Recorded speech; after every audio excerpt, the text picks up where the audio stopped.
Output number 3. Demonstration helicopter model direction. Cut along solid lines.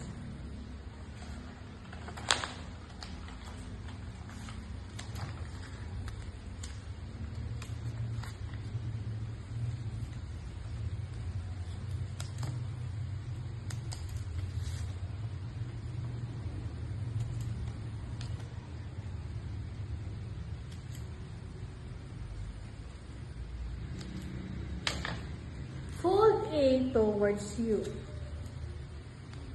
Fold B away from you.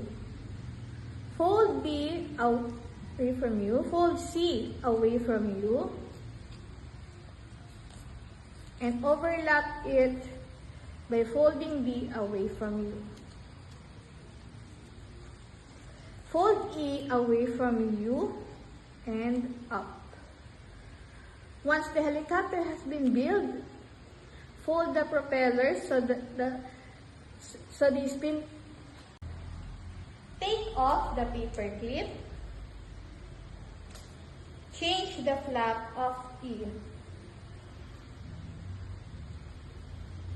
Drop the helicopter again. So they will spin clockwise.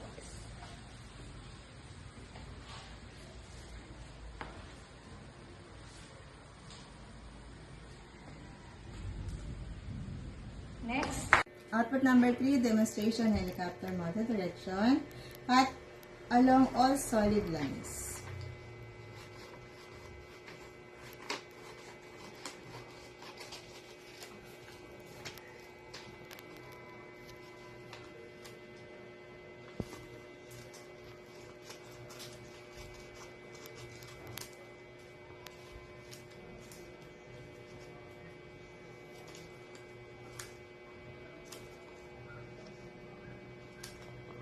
Fold A towards you and B away from you. Fold C away from you and overlap it by folding flap D away from you.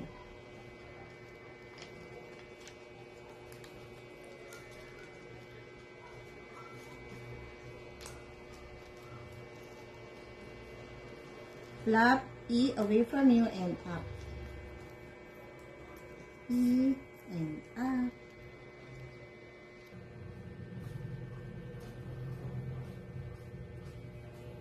Clockwise. Change propeller for the counterclockwise. Natin.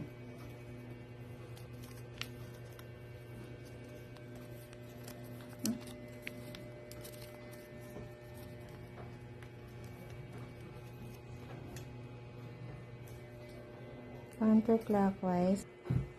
Create a faster speed. Attach the paper clip to the bottom of the helicopter. And then drop the helicopter again. Paper clip. Bilis.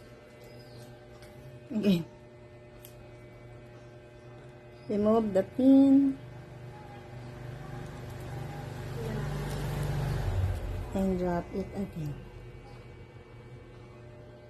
Ang ganda. The direction of the helicopter slowly swaying and the speed will be decreased compared to the helicopter with paper clip. Output number 3, demonstration helicopter model direction. Cut along all solid lines. So here are the solid lines.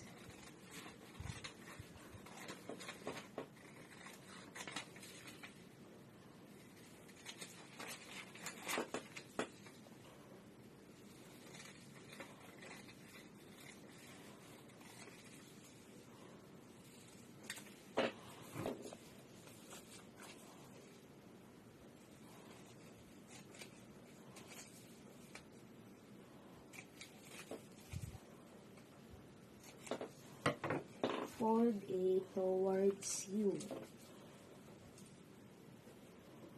Fold V away from you. Towards, away from you. Fold C away from you and overlap it by folding flap B away from you. Fold C. Then fold D.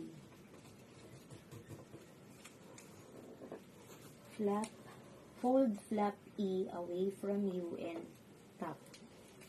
Fold E.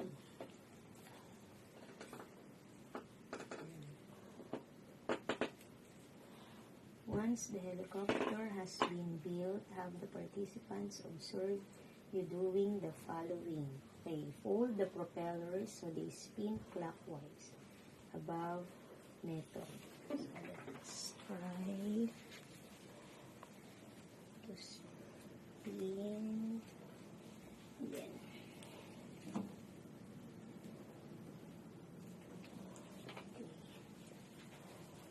So describe the direction of the helicopter's span. And so the spin of the helicopter is counterclockwise. Next, fold the propellers so they spin counterclockwise. Fold flap A away from you. So babaliktarin na natin. Away from you and B towards you. Drop the helicopter again.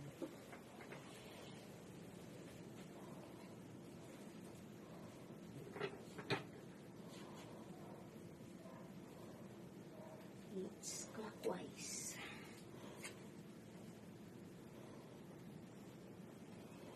And the spin of the helicopter is clockwise. Next, attach the paper clip to the bottom of the helicopter. Attach the paper clip to the bottom of the helicopter, then drop the helicopter again.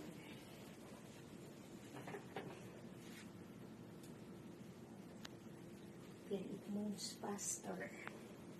Again. Then take off the paper clip. Change the direction of flap E. Change the direction, then drop the helicopter again. So let's see the direction of the helicopter. It's clockwise. Then it's clockwise.